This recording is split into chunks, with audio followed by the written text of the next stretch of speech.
nhớ trong sân gió nó nhớ lúcสุดท้ายเป็นบ้าของเราเจออยู่ก็มุเชแต่ชินhọ làm ba chạy ổn đây nữa ba chạy ổn đây nó ta mà đi cái không mua nó có tỏi ở đâu có gió nó thia rồi nó là kỹ trong cái thia kỹ thôi cái buổi chơi rau thia cái họ có asparagus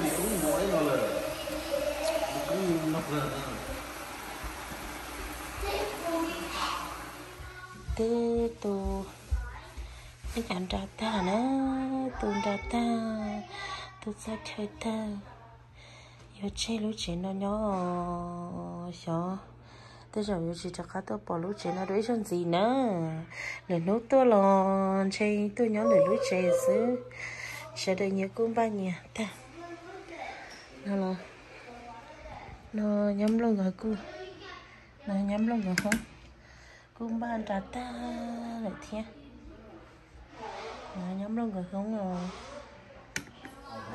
sân gió thì chấm giờ nó mỏ đây nó mỏ cái sấy rồi lúc iPad nó mỏ cái sấy iPad rồi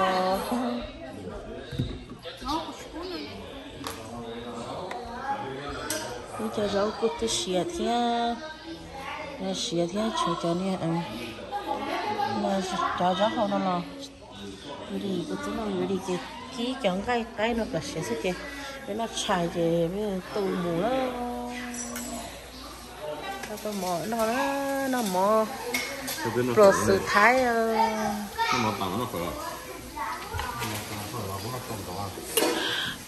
sự thái rồi lúc chạy nó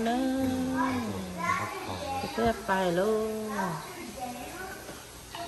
ô này chỉ cả đi yo phải nấu chả đi à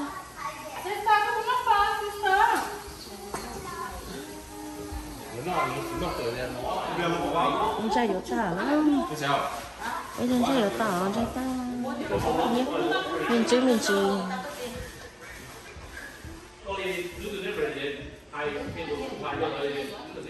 tôi chỉ ta nữa tôi đi nấu sao thì vô bài lời cho chua lúc chạy nó chạy nữa rồi cho tôi là chỉ tao nhớ lúc chạy nó nhớ là lúc xí lơ tôi lên nó hầu cá cũng chỉ tao một sâu đi nữa nhà hầu cá chỉ cho sư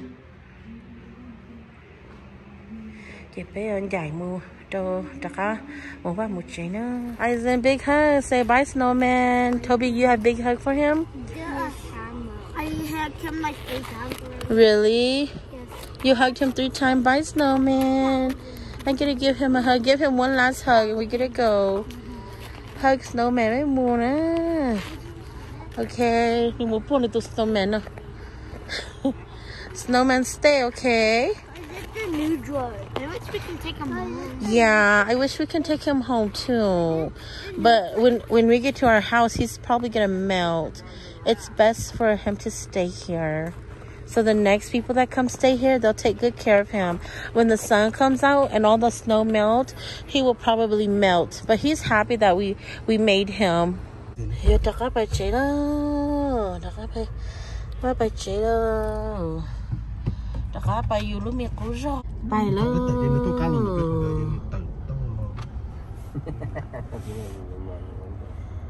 Bài luôn nó sự thái kia nó chị bây giờ bài thế là sạch trong nằm nó là nó là tên mi trong là mà trong có tiền đi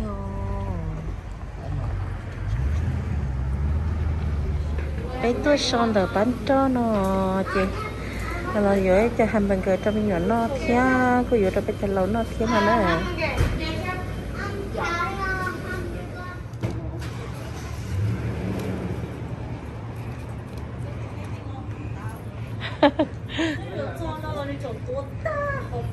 tôi đã có là chân rồi con tổ thi rồi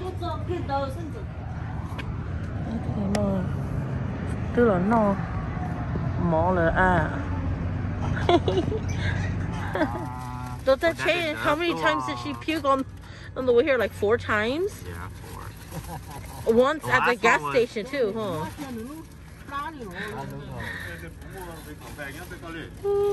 bé chỉ mua đi nữa mua hậu kia mà mua yếu chứ à mua hậu tao là không mua yếu hả mua lo mua rồi nó chơi với mua cả tinh cả chế luôn rất cái ô xi cho xong nó chơi sau đi nó là sữa một chút vào một chế chơi ở đó cái một và hậu lửa mua cứ nghe lời xong mà đã cá tao một luôn á ít xong cứ ít xong kì thì tao một sĩ lửa giờ tết theo là giờ rồi nó bên là cá một chế tao lo nó tao biết chéo